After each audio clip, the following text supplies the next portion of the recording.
Most commonly, it's the tunnel of white light. There is this like blast of white light, and you fly through it, and it spits you into the afterlife dimension.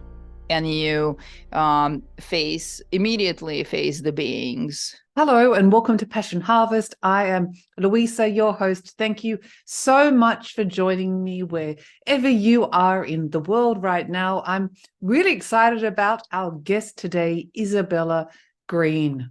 What happens after death? Is reincarnation, entrapment awaiting you? How do we prepare for the final departure? And is the departure really final?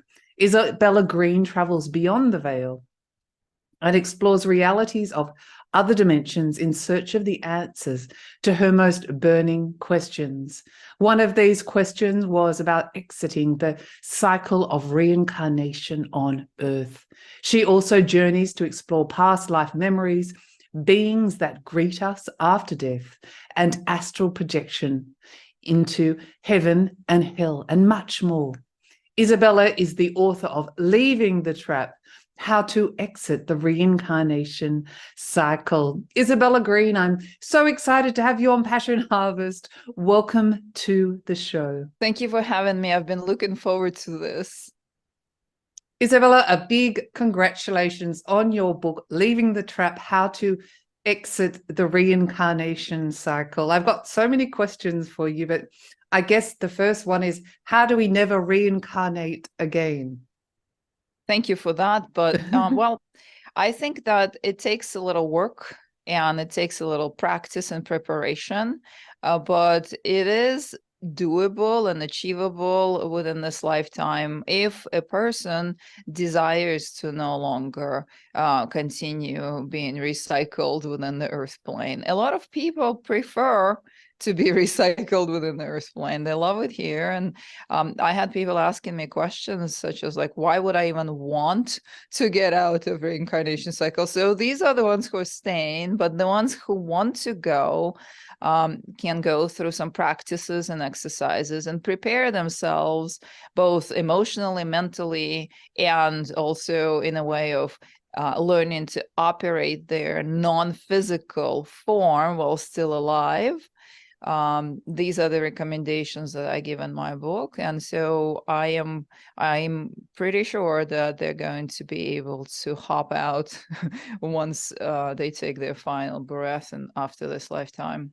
So we have a choice whether to reincarnate or not. This is the main idea. We're not usually presented with this choice. We're not presented with this choice by the handlers of the reincarnation cycle. Those who had near-death experiences can confirm that it's always kind of going around in circles until you agree to go back. And it's the same after you pass. And so it's because it's the same dimension, the afterlife dimension, handled by the same kind of beings. So but we're not really taught here on Earth. Now that information is starting to come out, but we were never taught that there was a different option. And just knowing that you can, if you want to, is very important. Thanks, Isabella. So for those that haven't read your book yet, and I do recommend you do, what are some tips you could offer the Passion Harvest audience of how, if they choose to not to reincarnate again? Well, first of all, it's very important to prepare emotionally and mentally, because since day one here, and since the very inception of the human race, we were conditioned that we are inferior to the spirits and angelic looking beings that pop in and start trying to convince us to reincarnate again. They give us our life review and tell us that we're not good enough, we didn't do so good, and we need to go back. And so, first of all, teaching yourself that you are a sovereign being who is as celestial and as divine as any apparition that's talking to you, so that you have discernment and not blindly following what they're telling you. That's number one. Number two, conditioning of feeling guilty. A lot of people feel guilty for their own existence here, and also conditioning of feeling not good enough, which goes hand in hand with what I just said, but it's also something that is being pressured onto us. The number one wound that the humanity has is feeling inadequate or feeling unworthiness. And since the whole industrial complex started a couple hundred years ago, that's been utilized in marketing and consumerism, and just you're being pressured to believe that you're not good enough unless you have this car, or you have this job, or you have some material possession. But so we're being conditioned to believe that we're not good enough from all directions. And so I recommend, if you want to get out of the reincarnation cycle, is to do the inner healing work so that you're able to get past this condition and heal this wound within yourself. So when you face the handlers, they are not able to guilt trip you or tell you you were not good enough, and convince you that you need to go and do better. Another thing is what I call, so this is guilt tripping. Guilt tripping is used very, very efficiently by the handlers of the reincarnation cycle. But there's also what I call love trapping. And that is something that we do here when we're really in love. We say, oh, I'll see you in the next lifetime. A lot of people say to their loved ones, I would love you across time. I'll love you in my next lifetime. Or on the deathbed, people say, I'll see you in my next lifetime. And so if you have created this kind of vows with your loved ones, these are definitely going to be shown to you, and you're going to be presented with, again, feeling guilty that, oh, if you don't go back, then that soul is waiting for you in vain and you're breaking your word. Also, I just suggest that you go into the loving agreements, loving contracts, loving relationships here as much as you want to, but make sure that you have closure with these by the end of the lifetime, so that you are not guilt tripped or pressured based on these vows to come back. So these are the foundational ideas. There are more in my book, but these are the cornerstones of preparing yourself emotionally and mentally if you face negotiations with the handlers. And just to clarify, thank you. And just to clarify, what are the handlers? These are the beings that run the reincarnation cycle. Earth is surrounded by what we know is the astral plane. And because I've done a lot of astral projecting early in my life, and then I started what I call quantum traveling past that dimension and looking back. And I also had a couple of near-death experiences. And I've also interviewed a lot of people who, or discussed, didn't really interview, but talked to a lot of people who had near-death experiences. I've come to the conclusion that the astral plane is what encompasses the afterlife. That's where the afterlife dimension is. This is where the near-death experiences take place, and this is where we go after we pass. And that realm is operated, or that whole system of reincarnation is operated by the shape-shifting beings that some call archons, but you don't really, they're going to present to you what you believe in. If you believe in Jesus Christ, you're going to face Jesus Christ, but it's not the real thing.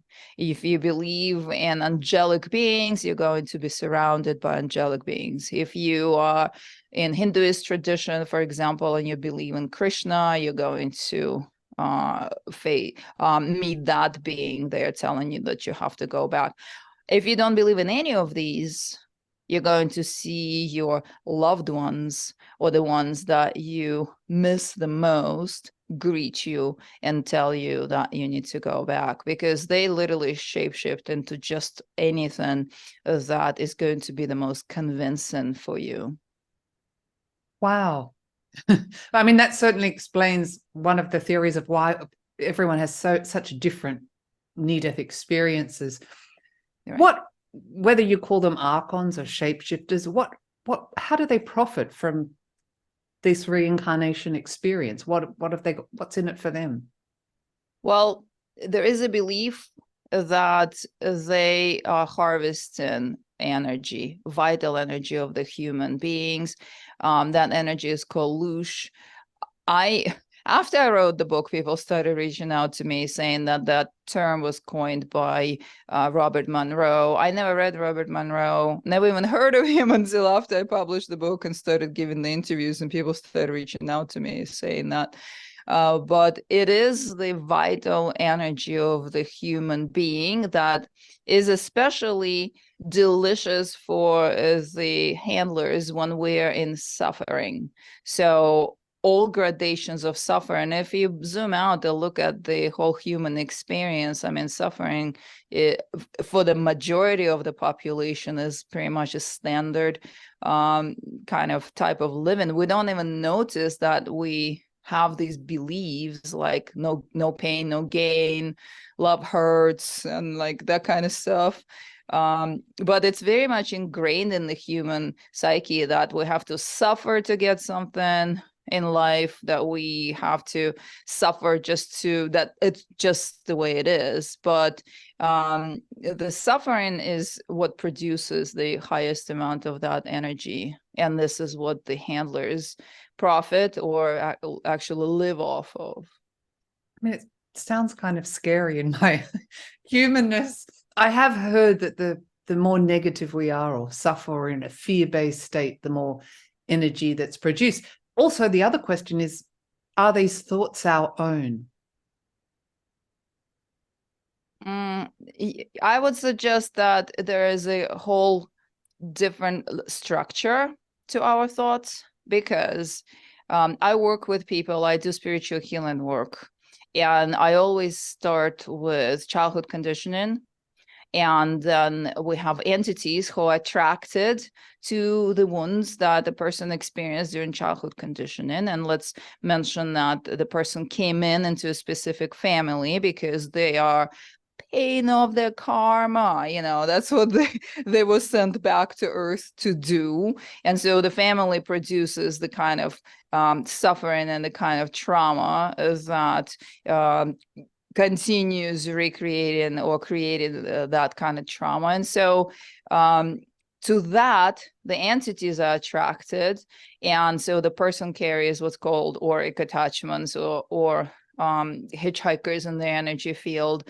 And that is something that is the next layer. And these energies or these spirits, they dwell around Earth plane, and they amplify the thoughts that the person is already having based on the childhood conditioning. So there are a few layers to that, but it's all interconnected. This is why when I do the healing work, I look at all of it so that the person can correct the entire package for themselves. Amazing, so complicated and intricate. How would we best avoid the handlers or the archons? I'm trying to think of the right word here. Taking our energy, would it be such as getting happier or being in a more positive frame of mind? Yeah, but faking it, there's this whole like high vibe tribe kind of idea that you always just like, yeah, but that's fake, because there's a lot of pain behind it, and that's just the way of escaping. And also the self-love very often is used as a mask. Oh, I love myself. I love myself. We put that person in front of the mirror for 30 minutes and then they're crying because that was just the thing that they believe that they're supposed to be saying and doing, but it hides the trauma even deeper So the true path, in my opinion, is going into processing and releasing the traumas. And it's a process. It doesn't happen overnight. And yeah, developing a more positive outlook on things, because technically everything is neutral. Everything, how we respond to it, how we react to things, that's what make it good or bad, technically. Of course there are, big things that are bad by definition, but in our everyday life, how we respond to things determines what we feel, what we think. So there's a formula: what you think, what you feel, and what you focus on determines your state of being, the state of your energy, and the state of the field that you carry, and your vibrational state. And so that also creates the match to what you experience within this reality, to what you draw to yourself by the law of attraction. But if you have learned to generate inner peace, you've done your inner work, and even if you're in the process of doing the inner work, every next step will take you to the next octave of your vibrational state. And then you're meditating and you're doing spiritual practices to generate inner peace and stay in balance. That's plenty. And you will naturally reach the state, not of the burning high excitement, but the state of peaceful contentment. And that's neutral. So you're not feeding anyone in that space, in my opinion. You did mention the law of attraction, that in some way we create our reality by our thoughts. Can you expand on that a little bit more for the audience, please? Yes, of course. The question, why is this always happening to me? Right? There are some people that experience the same thing over and over. That starts from the childhood conditioning. Let's say a person felt overpowered by their primary caretakers. And so they step out of the house and they are constantly expecting to be attacked from all directions. And because they are expected to be attacked, and they are also feeling that anything can just come in and overpower them, that's the childhood imprint. It happens. They see it in everyday life, and they're just constantly trying to get away from that. And this is just the neutral vibrational match to the childhood trauma that took place, or the childhood imprint conditioning that took place when they were little. Or another thing with relationships, like love imprint.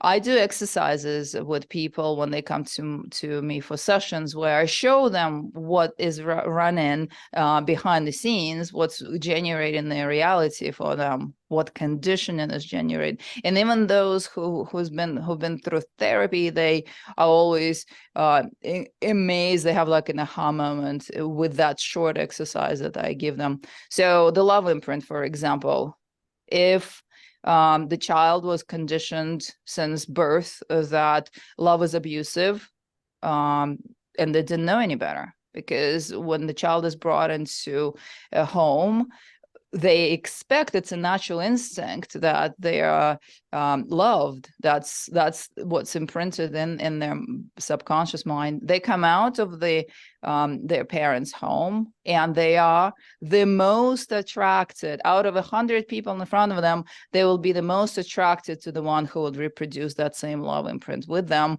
And they are going to keep saying, why am I always in abusive relationships? So this is the neutral vibrational law. There is no punishment in it whatsoever.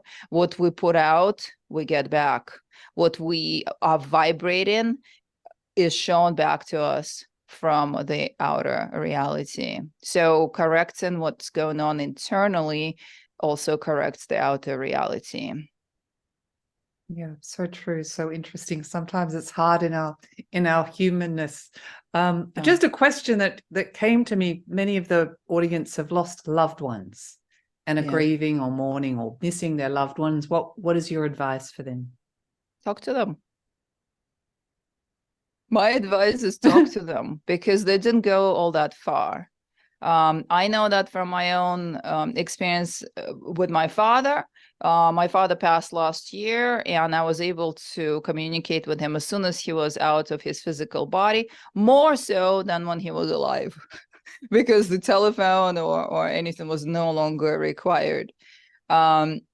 And I also work with people who often in grief. Not, I don't specialize in grief, but sometimes they come in for the whole entire session, and then they would mention that, you know, like they can't get over their father passing or whatever. Very often, I just invite that spirit into the session, and that spirit talks to them, tells them. I don't channel dead people, but I kind of transcribe what they're saying because I can hear what they're saying.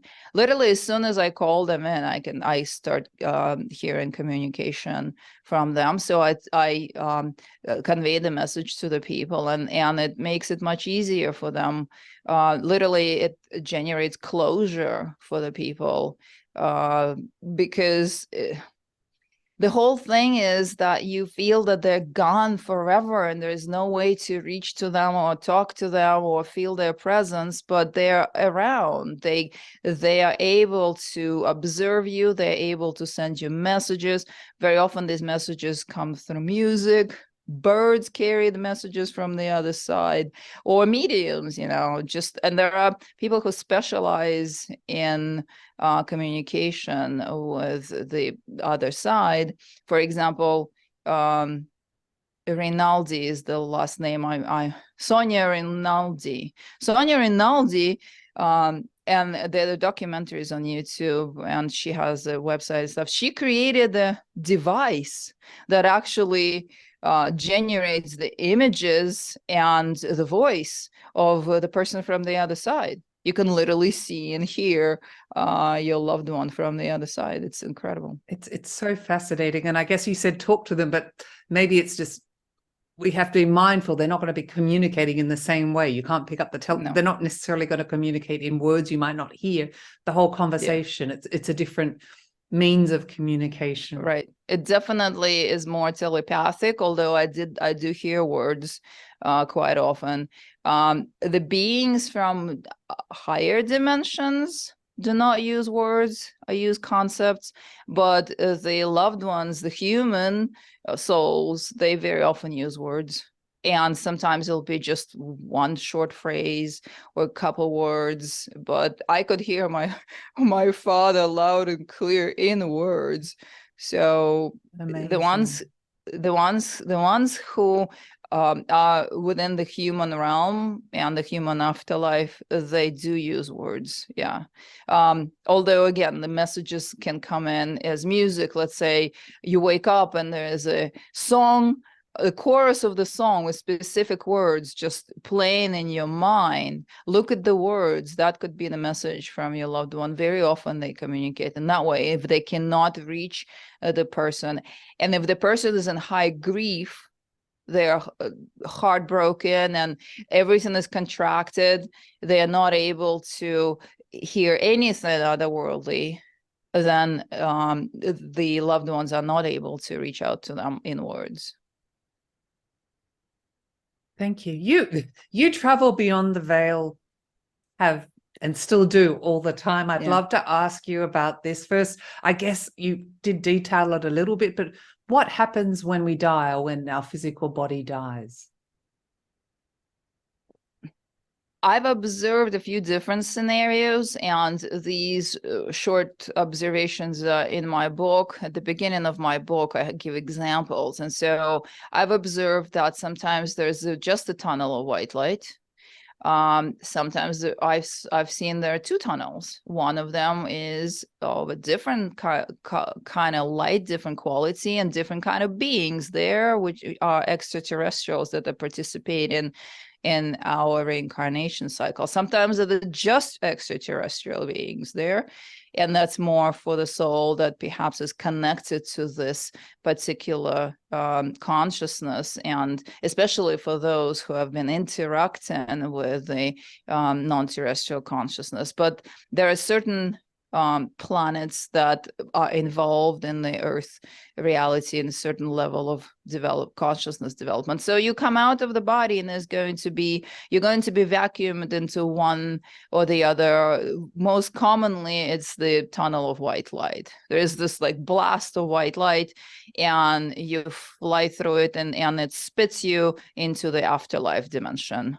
And you immediately face the beings there, and they present you with a life review, and then you agree to go back to Earth after a little bit of rest, usually about 3 years in Earth time. And I just gauge that through the sessions that I do, because I read past lives for people, and I noticed that about 3 years in Earth time goes by before the person returns. Sometimes more, sometimes less. But this is just the general kind of scenario. The number one thing to know is that it's a relief. We're all terrified of passing, but it's an incredible sense of relief. I know this from my own near-death experiences, but also from what my father told me from the other side after he passed. You're not dragging the physical body on yourself any longer. So there is this lightness. There's no more pain. There's no more emotional pain. There's no more physical pain. And there is a certain sense of liberation or freedom, although that freedom is not as all-encompassing as we wish it to be, because you're still within the constraints of the reincarnation cycle. But it is a relief. Getting out of the body is much easier than being in the body, in my perspective. So this is what I know, but there's also a different way of, you asked about going out of body. So we're talking passing away, Yes. and we're talking astral projecting. But there's a different way of traveling out of body that I practice now, and I call that quantum travel, and that's a whole entirely different ball game. Oh my gosh, that sounds amazing. I'd love to ask you about that in a minute. But just in the astral plane, or where we Right. rest for a certain period of time, you Right. called it a restful place. But before, you mentioned we also see, based on our beliefs, whether we believe in Jesus or God or Krishna, do our beliefs encompass what we experience as well during this astral phase after death? You mean the afterlife Yes, the dimension? afterlife dimension. I've observed that it's the beings that greet you that come in different shapes and forms depending on your beliefs, but the actual afterlife dimension is pretty much the same, but it has variations. Like if you expect a garden, you're going to be in a garden. If you expect any like something that you have in mind that is like heaven-like, that's what you're going to experience. But you'll see the transparency of yourself and the lightness of being and transparency of the souls and beings around you. You will also feel kind of the music of the spheres, and you're not really hearing it through your ears, because at that point you don't have ears, but it feels like you're just floating within that music. The colors are very soft, like pastel colors, and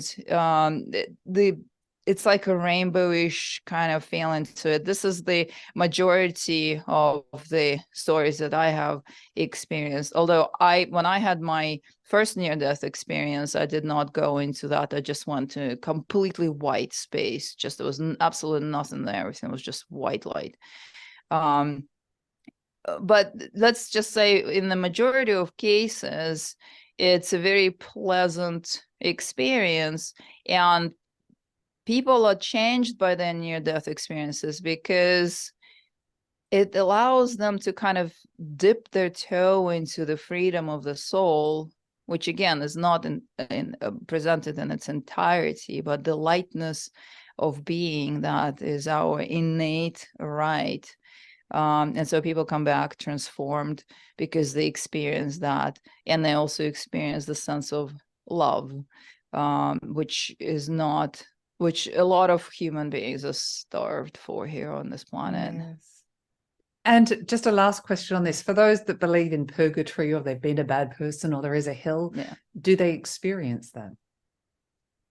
There is a lower astral plane, and you go there temporarily if you were a bad person. There is kind of like a rehab, short period of time until where you really kind of bounce around really uncomfortable experiences. It's nothing is burning there, and it's a little worse than what's happening on Earth. Like there's a lot of conflict, there's a lot of bullying, there's a lot of mazes, there are astral wars there, so it's a dark place. But very pretty soon afterwards, you're going to be summoned by the handlers and presented with the life review, and you're going to be told that, you see, you did all this horrible stuff, now you're going to go back and be the same done unto you, and this is your karma. And you say, yes, of course. And so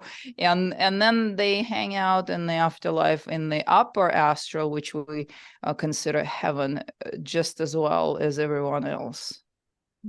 That's as far as I have observed, and that's as far as I Thank know. you, Isabella. You spoke about the soul. Is the higher self or the soul the same thing? And what is that? What is soul? Yes. Well, what lives within our physical form is just a tiny speck of the entirety of the soul that we belong in within, called oversoul, or the fabric of reality, the infinite field of information, if you wish. That's the essence of everything. That's the energy that creates and sustains worlds, and it creates our soul. It doesn't create it. We're just an extension of that into this physical experience. Our bodies are made of the same energy, except they're more condensed. And we're just, once we enter this reality on the earth plane, we get cut off from the awareness that we're a part of the bigger energy of the soul. But we're never cut off from it for real. We just don't have the awareness of it right here. Yeah, or the remembrance.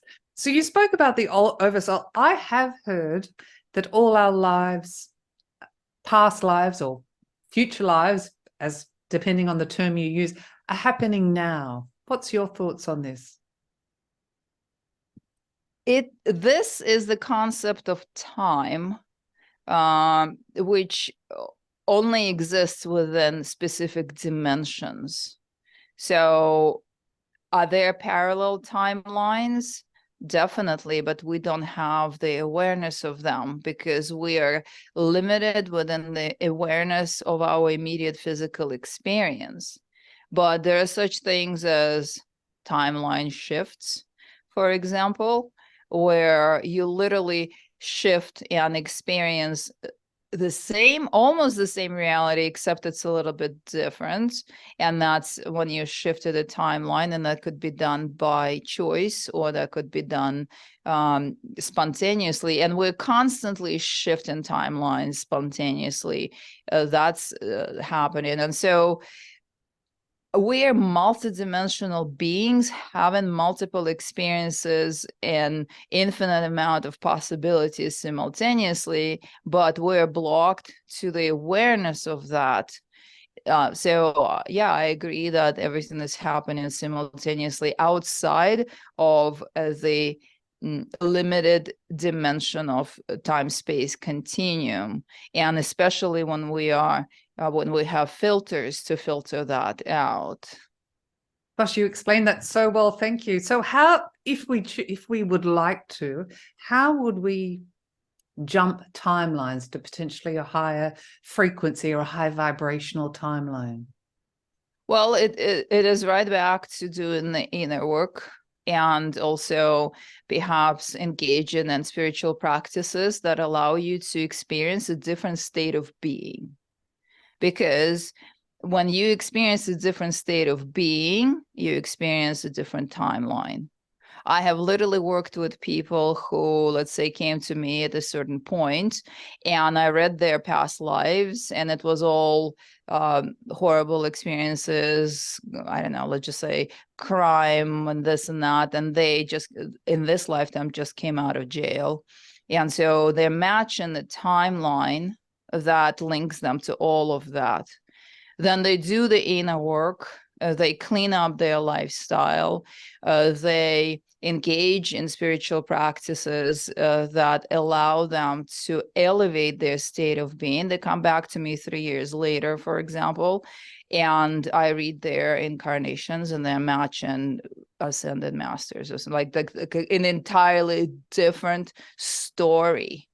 And this is an example because, again, that also works based on a vibrational match. What you pull in into your awareness and what you connect, the timeline that you're connected to is linked directly to what you're experiencing on right now and what you are focused on right now and what you're vibrating right now. So you vibrate differently, you're on a different timeline. Thank you. You spoke, I have to ask, quantum travel, what is this? Sure. And what does it look like, and what do you experience? That I'm going to leave the answers to you. Of course. Quantum, what I call quantum travel is a very different form of out-of-body experience than astral projecting, for example. So astral projecting, you relax as deeply as you can, and you softly float out of your body, and you stand in the same room where your body is laying. You can turn around and look at it, and you are limited by traveling, astral traveling within the astral plane. If you reach the outer skirts of the astral plane, you're going to be hitting the glass ceiling, or you're going to be hitting the layer that is not going to let you come out past that layer, and you're also going to have interference trying to get you back into the body. So, and also astral travel is associated with speed, meaning you are moving from one point to the other, and it takes some sort of time. So you're not just instantly there. These are my experiences with astral travel, and I've done astral travel since I was like 17 to maybe about 23, 4, something like that. Recently, though, I learned recently, 9 years ago, I learned the meditative technique and the breath work that I do in the middle of the night that awakens the Kundalini energy and also helps you come out of your physical form, but you bypass the astral plane. I call that the quantum travel. It's not gentle at all. It shakes your body like crazy, and you literally like a rocket fly out of the top of the head, and you instantly find yourself in a different dimension that has nothing to do with Earth reality. At the present time, I land predominantly in the void, what's called the void, and it's not a place, it's a state of being. That's the energy that creates and sustains worlds, the source consciousness. And because it creates everything, if you have a desire to go elsewhere, have that in mind before you launch out of your body, and you will instantly be in that other or a different reality that you want to check out. So this is the quantum travel. It's very different, and it's instant. Yeah. So the difference between astral and quantum is how fast you go, and also where you can end up at. Thank you. So I just want to ask about the void. This is sure. You said the source of creation. This is a positive, I guess we're going to use the word positive. This is a positive space. That's everything. It encompasses everything. It's not positive or negative. It's neutral. It just is. Yeah. And so hard to put in words. Can you describe Right. it for the audience? And for me? I can describe the state of being that I experience when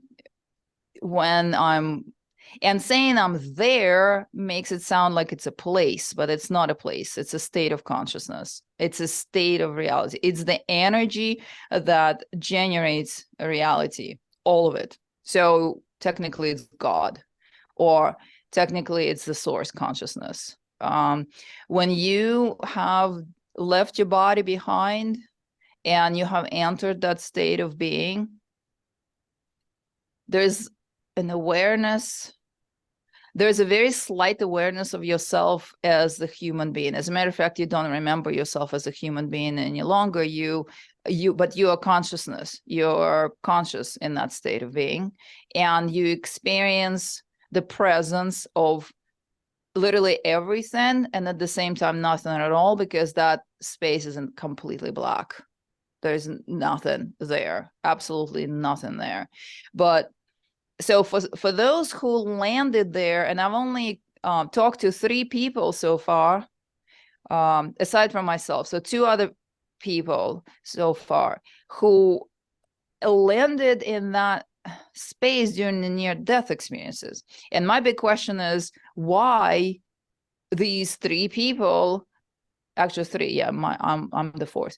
3 people went into the state of the void, while the rest go through the tunnel and interact with the handlers. So this is something I'm digging into right now. But those who landed in the state of the void without adequate preparation, without knowing what it is, they're usually terrified because there's nothing there. It appears like there's nothing there, and the human mind wants, something, presence, company, terrain of some sort, something, So there was one person that I heard saying that he was absolutely terrified, and 2 other people experienced the same that I experienced, was that this is the most incredible, the best state of consciousness you could possibly experience.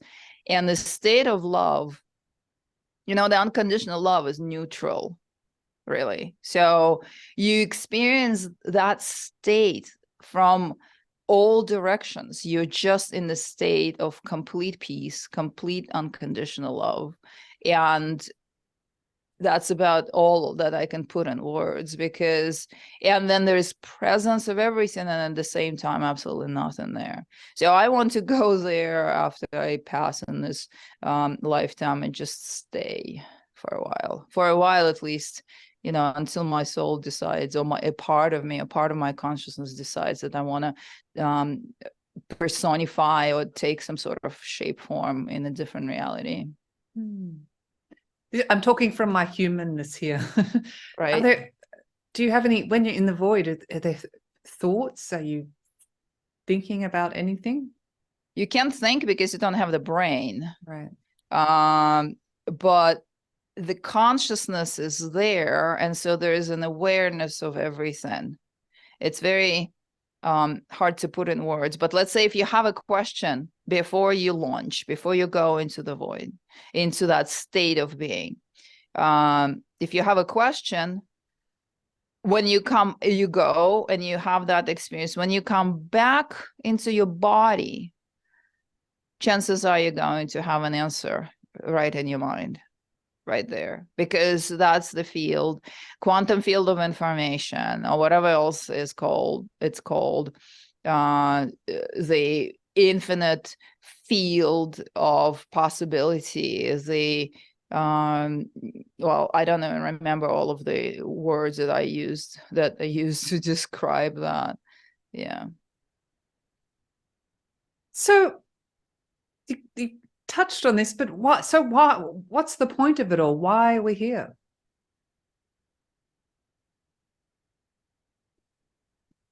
Big question. only the question, only the question of this, you know, the whole existence, really.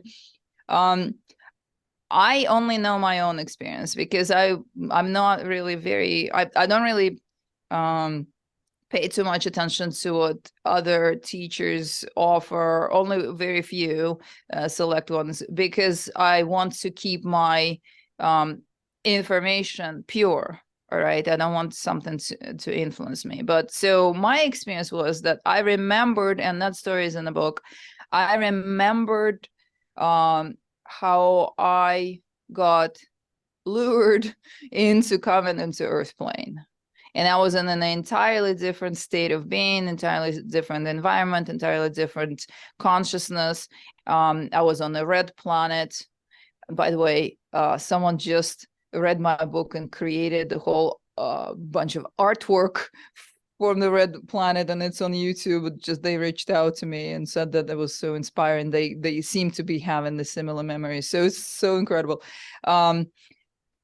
So I was in an entirely different state of being. We were sharing consciousness, but at the same time, we were individualized. And I received, we received a distress call that came through the transmitter that was on our planet, like a mountain kind of thing, because everything was alive and everything, we were connected to all expressions of life. We were all non-physical except the actual planet.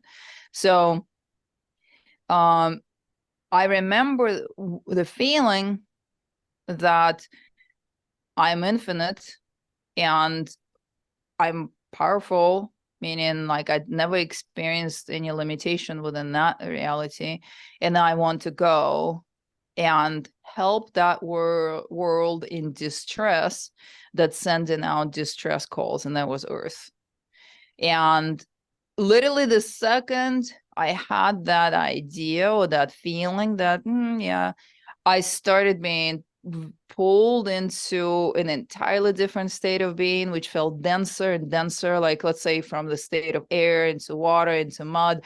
And then I was in a physical form, which was not human first. And then I'm trapped because I got killed in that non-physical, that other form. And then I started going into human. So why am I here? I came here to thinking that I can assist and get out. But until this lifetime, until right now, I had no idea in all of my thousands of years of incarnations on Earth that I can actually get out and how. But this lifetime, I'm aware of that. So why are we here? I think we volunteer, a lot of us volunteered to come here for one reason or another.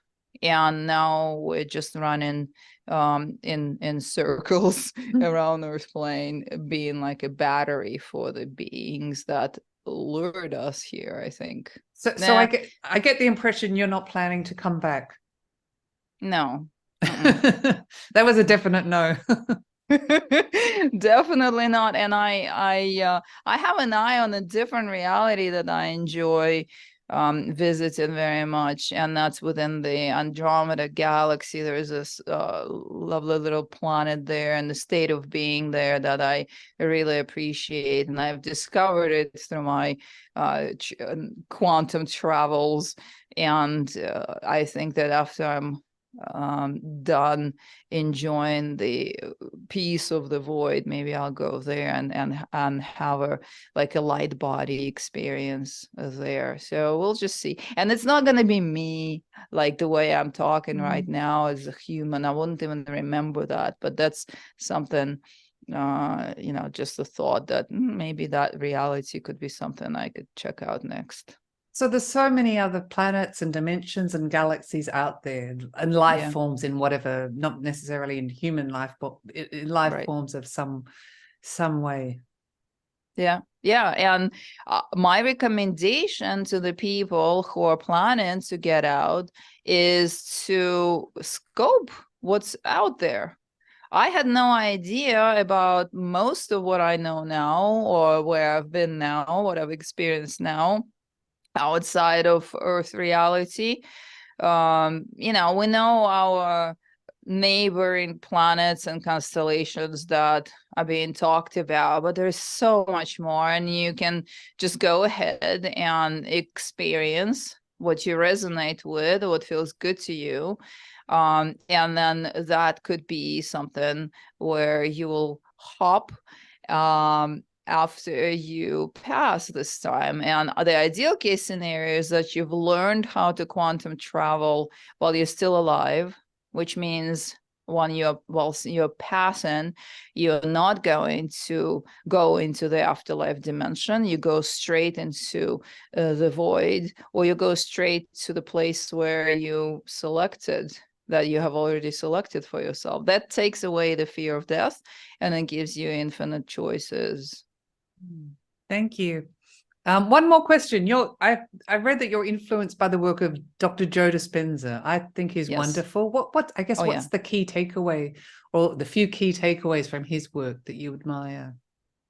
Well, Dr. Joe Dispenza, I encountered the work of Dr. Joe Dispenza in 2010 when I was first starting to wake up again after 20 years of kind of being in a spiritual coma. And his meditative techniques assisted me tremendously. And I used his meditative techniques to process my traumas. So not exactly what he's teaching, but I saw how powerful that was. And I figured that I could utilize it for that. And then the whole quantum travel, that's based on what he was teaching. He taught in 2014, he taught the mid-sleep nighttime meditative technique to activate your pineal gland and to awaken your kundalini energy. And I started doing that. And I don't use his guided meditations at night anymore, but I definitely use the breath work. And so the breath work that he offers is called the cosmic cobra breath, or the tantric kriya kundalini pranayama, and that is called the biggest gift of Babaji to humanity, part of Kriya Yoga. And that's what assists people in self-actualizing.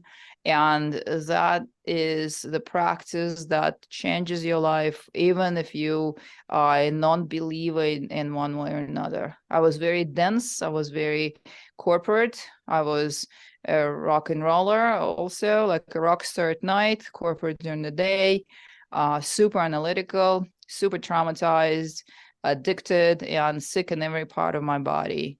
And that was 2010. And now I am in the best health I've ever been, and I quantum travel the cosmos, and I work to help humanity heal their traumas. So it if you would have told me that in 2010 when I first encountered Dr. Dispenza's work, I would have never believed it. And look at you now. Yeah. Well, thank you. Yeah. And Yeah, sorry, please it go all on. happened gradually, piece by piece. But if you start engaging in the practices that he teaches, it will change your life, given that you allow it. You allow your life to change. And things take time, unfortunately. Sometimes we want things instantly, but it doesn't always work like that. Yeah, yeah. And everything is expanding slowly based on your comfort zone. A lot of people want it immediately, and if it happens immediately, they freak out. If I was told 10 years ago where I was going to be today, I would have probably turned around and gone back to the corporate world, because it would have sounded like complete insanity to me. Yeah. But so if we are fed in small portions, our abilities open up in correlation with our own comfort zone, and we just proceed as long as we don't stop. And I was very curious and had a very strong intention to find out what I can do while still being alive. Yes, well, definitely a calling. Isabella, I've loved having you on the show. Is there anything else you'd like to share with the Passion Harvest audience that I haven't asked you? I believe that the number one recommendation for anyone is to learn how to generate inner peace. Because once you learn how to generate inner peace and put yourself into that state, at least for 15 minutes a day, you're going to influence your reality. You're going to influence your own state of being. Your life will get easier. And this also contributes to world peace. I think if we all did that every day, all of us, then we would live in an entirely different reality. So my recommendation to the listeners is to learn how to generate inner peace.